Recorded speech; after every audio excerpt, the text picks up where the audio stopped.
Salam sejahtera, bersama saya Vanessa Mering dalam Berita Pagi Sarawak edisi Khamis 14 Oktober.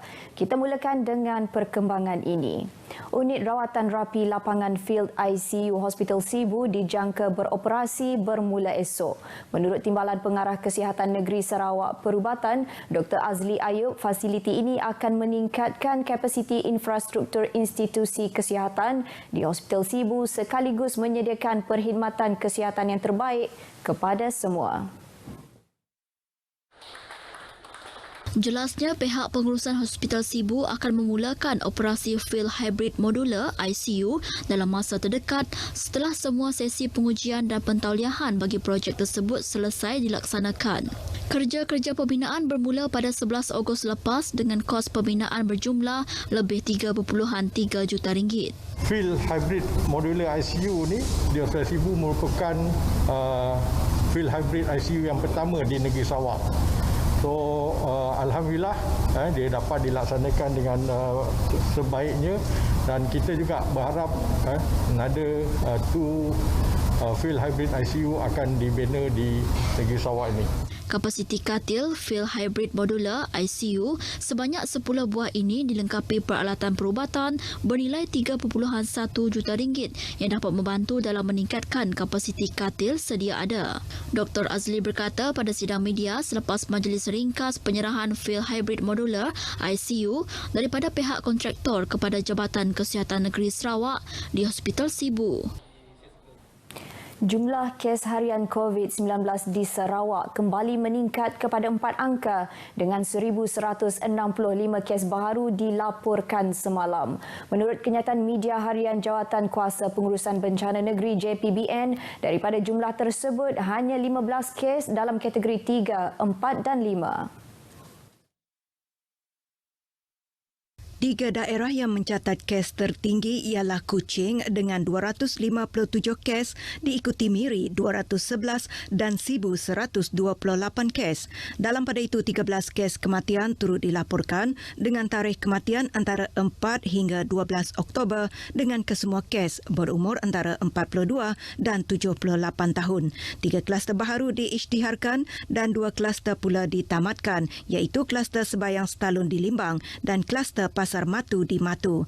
Ini menjadikan terdapat 66 kluster aktif setakat ini dengan 6 daripadanya mencatatkan penambahan 55 kes baharu.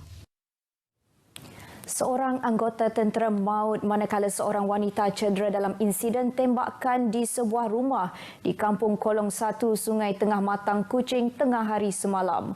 Ketua Polis Daerah Padawan Superintendent Abang Zainal Abidin Abang Ahmad dalam kenyataannya berkata, kejadian kira-kira pukul 12.45 tengah hari itu tercetus apabila anggota tentera terbabit yang merupakan suspek tiba di lokasi kejadian bagi tujuan penyelesaian rumah tangga dengan isterinya yang masih dalam proses penceraian. Katanya ketika kejadian, suspek masih bertugas sebagai anggota pemantauan pematuhan COVID-19 bagi daerah Bau, namun meminjam kereta rakannya untuk ke rumah tersebut. Semasa dalam perbincangan di rumah itu, suspek marah dan kemudian mengambil senjata jenis M4 yang disimpan di dalam kereta. Suspek berumur 28 tahun terbabit, kemudiannya terus melepaskan beberapa das tembakan di dalam rumah, bahagian ruang tamu dan dapur. Ini menyebabkan ibu mertua suspek berumur 58 tahun turut terkena tembakan di bahagian bahu sebelah kiri. Suspek kemudiannya menghala ke hadapan rumah dan menembak diri sendiri di bahagian dagu. Suspek maut di tempat kejadian. Kes disiasat di bawah Seksyen 307 Kanun Keseksaan.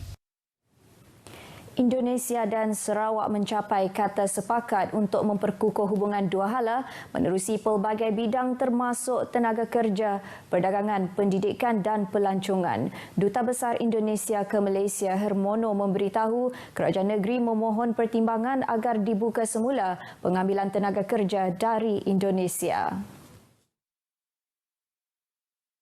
Banyak perusahaan-perusahaan sawit di wilayah Sarawak ini yang memerlukan tenaga kerja dari Indonesia dan meminta agar dapat dibuka kembali pengiriman tenaga kerja ke Sarawak.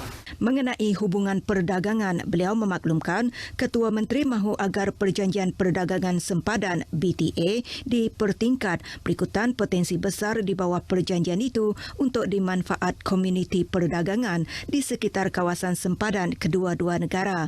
Menyentuh bidang pelancongan pula, Duta Besar itu berkata pelaburan bersama untuk membangunkan destinasi pelancongan boleh dijayakan memandangkan banyak potensi pelancongan di Sarawak yang boleh diusahakan antaranya di Teluk Melano. Terpenting menurut saya adalah bahawa Indonesia dan Malaysia sebagai negara tetangga, sebagai negeri serumpun terus berkomitmen untuk meningkatkan hubungan yang lebih baik. Ya. Ada cabaran-cabaran ya, tetapi semua pasti dapat diselesaikan dengan bersahabat. Beliau berkata demikian pada sidang media selepas mengadakan kunjungan hormat ke atas Ketua Menteri Datuk Patinggi Abang Johari Tun Openg di Kuching semalam. Bantuan khas pesakit buah pinggang yang diperkenal Kerajaan Negeri Sarawak mulai 2020 merupakan inisiatif untuk membantu meringankan beban pesakit buah pinggang yang memerlukan rawatan untuk penyakit tersebut. Menteri Kebajikan Kesejahteraan Komuniti, Wanita, Keluarga dan Pembangunan Kanak-kanak, Datuk Seri Fatimah Abdullah berkata, tahun lepas lebih 4.67 juta ringgit diperuntukkan untuk bantuan khas itu, diikuti lebih 6.02 juta ringgit tahun ini dan 3.2 juta ringgit untuk tahun depan. Bantuan tersebut merangkumi bantuan klinikal yang merujuk kepada pemasangan arteriovenous fistula AVF, suntikan erythropoietin EPO, rawatan hemodialisis dan continuous ambulatory peritoneal dialysis CAPD. Bantuan sokongan pula merujuk kepada bantuan mesin, pengangkutan dan transplant.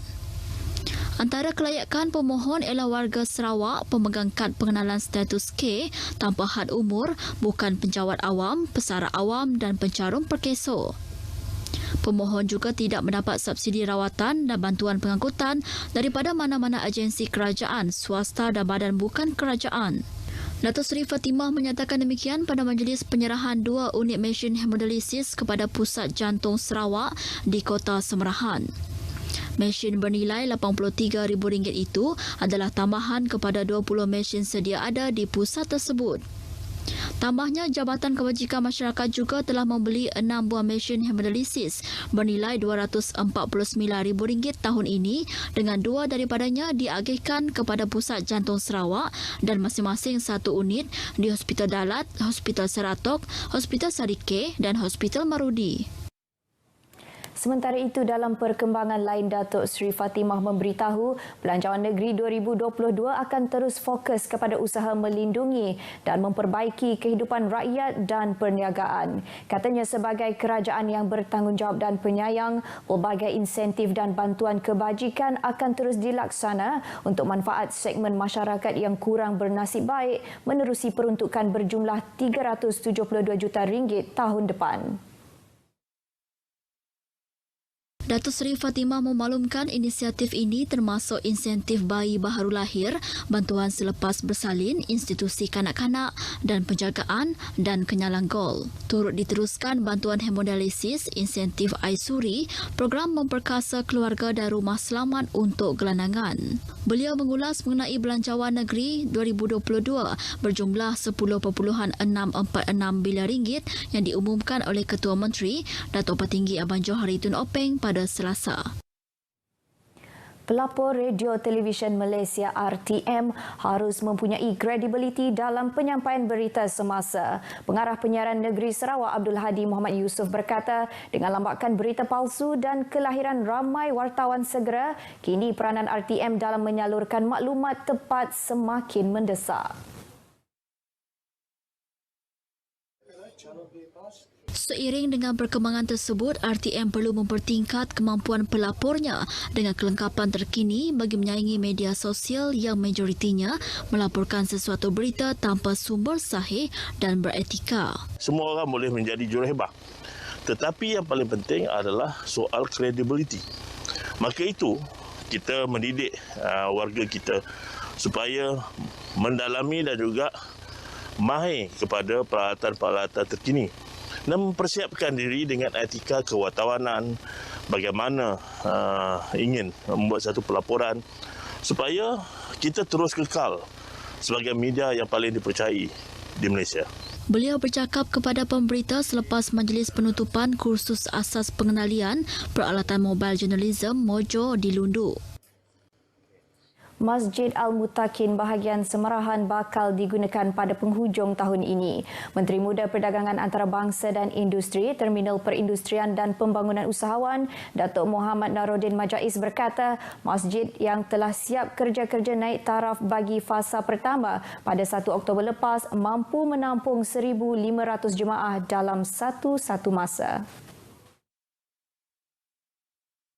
Menurut beliau yang juga pengerusi Lembaga Amanah Kebajikan Masjid Bahagian Semerahan, fasa pertama melibatkan kos berjumlah 10.35 juta ringgit. Fasa satunya melibatkan ubah suaian bumbung atap di mana konsepnya melandaskan canvas ataupun tent yang memberi suasana seolah kita dalam padang pasir, diubah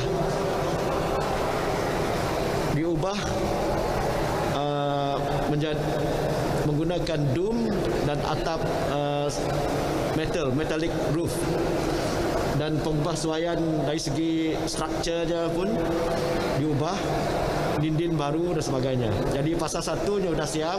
Selain bumbung, turut dibina ialah 5 tiang baharu, tempat wuduk, tandas, jubin, pemasangan pendingin hawa berpusat dan bilik khas orang kenamaan.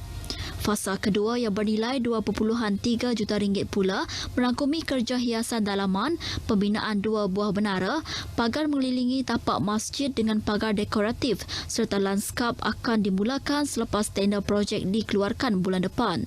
Datuk Muhammad Naruddin berkata pada sidang media selepas majlis penyerahan tapak projek siap masjid tersebut di Kota Semerahan. Projek menaik taraf Masjid Al-Mutakin ini dimulakan pada September 2019 dan dijadual siap sepenuhnya pada Julai tahun depan.